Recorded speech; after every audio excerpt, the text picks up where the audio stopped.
Bonjour à tous. Dans cette leçon, vous avez besoin d'exprimer vos goûts. Donc nous allons voir comment se construisent les phrases avec des verbes de goût en anglais. Sur la gauche, vous avez le lexique, donc les différentes façons d'exprimer ce que vous aimez. Le plus haut, c'est ce qu'on adore, ce qu'on aime le plus, et en bas, c'est ce qu'on aime le moins.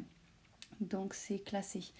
I love, I like this very much, I like this, I don't like this very much, I don't like this, I dislike this, I hate this. Ce que vous savez en règle générale depuis l'école primaire, c'est que les verbes de goût sont suivis d'un nom, peuvent être suivis d'un nom. I love pizza, I love football, I hate holidays. Bon, en général, on ne dit pas ça, on dira plutôt I hate football. Voilà. Ce qui est nouveau dans cette leçon, c'est que les verbes de goût peuvent être suivis d'un verbe. Et c'est suivi d'un verbe auquel on colle ing. On n'oublie pas de rajouter ing au verbe. Donc, quand vous voulez dire j'adore la pizza, vous allez dire I love pizza. Mais vous pouvez vouloir dire j'adore manger les pizzas, surtout. I love eating pizza. Vous voyez qu'il y a le verbe eat qui veut dire manger, auquel on a collé ing. Eating pizza. I love eating pizza. Ça marche pareil avec I like eating pizza very much. I like eating pizza. I don't like eating pizza very much. I don't like eating pizza. I dislike eating pizza. I hate eating pizza. Ok? Donc cette structure plus nom ou plus VING fonctionne avec tous ces verbes de goût. D'autres exemples. J'aime le football. I like football. J'aime surtout regarder le football, pas jouer. I like watching football. Le verbe watch qui signifie regarder à la télévision plus ing. I like watching football. Si vous n'aimez pas regarder le football, ce sera plutôt I don't like watching football. Ok? Donc, petit exemple, à vous de réfléchir maintenant. Je déteste les maths. Ça va donner quoi d'après vous?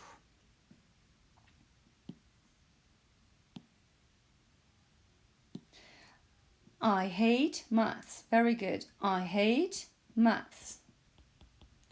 Je déteste apprendre les maths. I hate, à vous. Alors, apprendre, c'est to learn.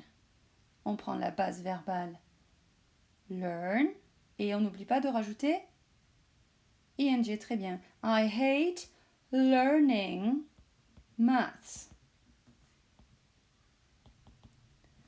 Le verbe learn et on a rajouté ing. Très bien. Allez, à vous de faire une autre phrase. J'adore le cinéma. J'adore, d'accord? Pas j'aime, pas juste j'aime. J'adore le cinéma. Oui, dans I love, on choisit I love cinema. Ce sera plus le nom. I love cinema. J'aime aller au cinéma maintenant. Le verbe aller, c'est go. Donc ça donnera I love going. Good. Going to the cinema. I love going to the cinema. On n'oublie pas to après go. To, c'est comme un panneau qui montre la direction. Et là, on va aller vers le cinéma. C'est un panneau to. On imagine un panneau fléché. I love going to the cinema. Une autre phrase. Je déteste le sport. Oui, I hate. On reprend I hate plus le nom. I hate sport. Good. Je déteste faire du sport. I hate doing sport. On n'oublie pas l'ing. Très bien. Bon, ces verbes peuvent se conjuguer à d'autres personnes. Là, vous avez la première personne du singulier, mais vous pouvez très bien les conjuguer à toutes les personnes. Et comme je vous l'ai rappelé dans la leçon écrite, il faut, pour exprimer des sentiments, comme les opinions ou les habitudes, pour exprimer des sentiments, on utilise le présent simple. Le présent simple, c'est V, d'accord? La base verbale, tout simplement. Et on n'oublie pas que pour la troisième personne du singulier, il faut rajouter un S pour he, she et it. Donc maintenant, à vous de jouer. Il adore faire du VTT. Ce sera donc he loves. On n'oublie pas le S parce que c'est effectivement la troisième personne du singulier. He est la troisième personne du singulier. He loves mountain biking. Mountain biking. En fait, le nom bike devient un verbe en fait en rajoutant ing. He loves mountain biking. Très bien. Le nom qui est ici, peut être remplacé par un pronom.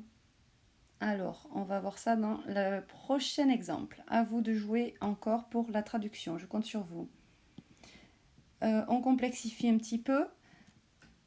Vous allez traduire « M'aimes-tu » ? M'aimes-tu ? Est-ce que tu m'aimes ? Alors, on pose des questions au présent simple. Vous avez besoin d'un petit mot outil pour poser des questions, vous vous rappelez ? Le petit mot « do », très bien. Donc, m'aimes-tu, ça donnera Do you love me? Do you love me? Et à ce moment-là, me, c'est un pronom. Le pronom est l'équivalent du nom. Ok? Très bien. Une question maintenant à la troisième personne du singulier. Vous traduisez aime-t-elle lire? Aime-t-elle lire?